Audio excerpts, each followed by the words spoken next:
Bienvenidos a una nueva edición de La filosofía y sus laberintos. El tema que elegí para hoy es el principio de utilidad y su defensa por parte de uno de los principales utilitaristas, que es John Stuart Mill. Recordemos que el principio de utilidad, que es postulado por el utilitarismo como el principio de máxima validez de la moral, dice que una acción es moral si produce el mayor placer o la mayor felicidad para el mayor número. Placer y felicidad son términos prácticamente intercambiables en el utilitarismo, ¿no? En ese sentido se dice que el utilitarismo es una doctrina hedonista, es decir, una doctrina que define la felicidad por la producción de placer y por la ausencia de dolor. Una de las críticas más duras que suscitó este principio de utilidad y a las que John Stuart Mill responde, dicen lo siguiente: dicen fundamentalmente que no se trata de un principio moral digno. Por ejemplo, decir, la visión utilitarista es considerada como una versión mercantilista de la ética, una visión que solo puede ser adoptada por quienes no son capaces de contemplar cosas tales como la belleza de un amanecer o la belleza del cielo estrellado, o en la versión más dura de esta misma crítica, corresponden a una filosofía para cerdos, ¿no? Lo de cerdos, que es una crítica que tiene una historia larga que remonta al epicureísmo, a la que también se criticó en este mismo punto, es porque los cerdos se satisfacen y encuentran placer con muy poca cosa, con revolcarse en el lodo, con comer, etc. De modo que la filosofía utilitarista, al reducir la búsqueda moral a la búsqueda de la producción de placer, no por cierto necesariamente de la gente, sino del mayor número, sería una especie de filosofía para cerdos. Frente a estas críticas, John Stuart Mill le dedica los primeros párrafos de su libro El utilitarismo, y dice lo siguiente: dice que quienes formulan estas críticas en verdad son ellos quienes se autocondenan, es decir, se condenan en el sentido de que revelan que no pueden concebir otros placeres que los placeres justamente propios de las bestias, propios de los cerdos, etc., cuando la vida humana está llena de placeres que no tienen nada que ver con los placeres, digamos, más bajos, o los placeres vinculados a la alimentación o a la sexualidad,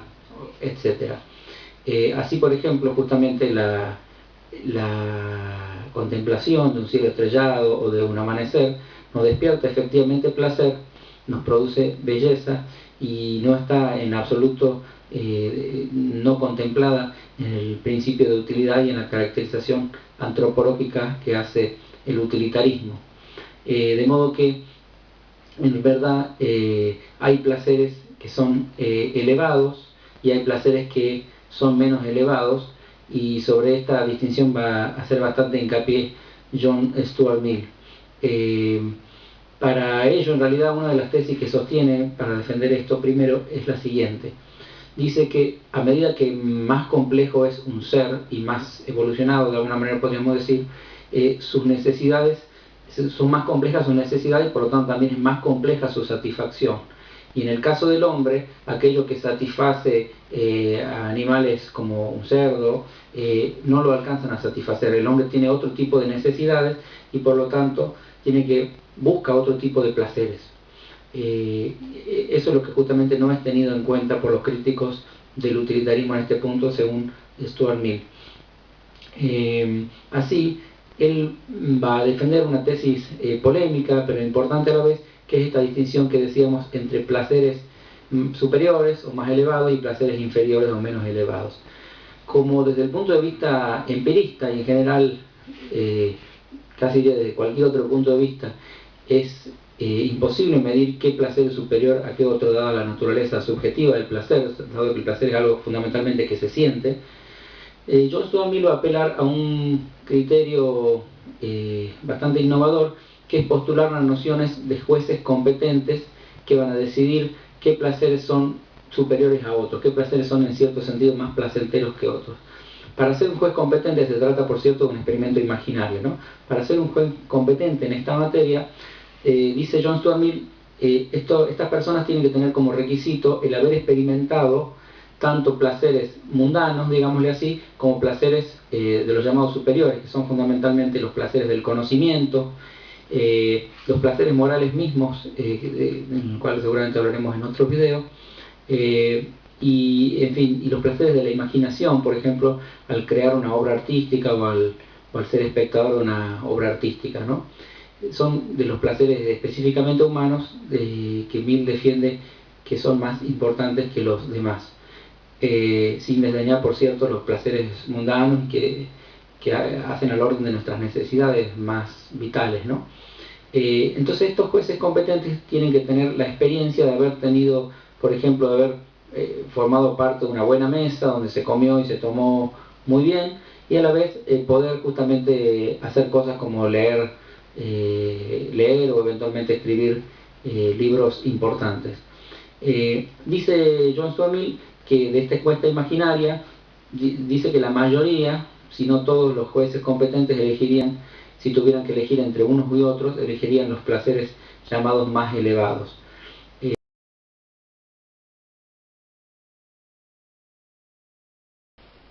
De esta forma, si se le preguntara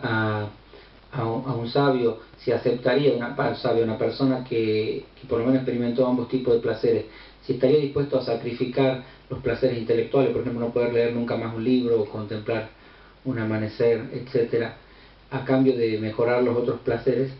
diría, según John Stuart Mill, que no, que prefiere eventualmente sacrificar los placeres mundanos, que obviamente también le dan placer y no por desdeñarlos.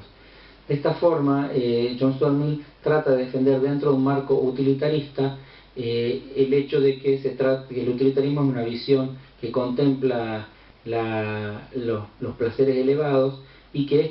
ellos mismos pueden ser entendidos justamente como placeres y como parte de la producción de felicidad, y por lo tanto que el utilitarismo es un principio moral digno. Bueno, hay mucho más para decir del utilitarismo, pero lo vamos a dejar para algún video posterior. Muchas gracias por ver este video. Si quieren suscribirse a la página pueden hacerlo, y si quieren dejar mensajes, mejor aún. Nos vemos en la próxima.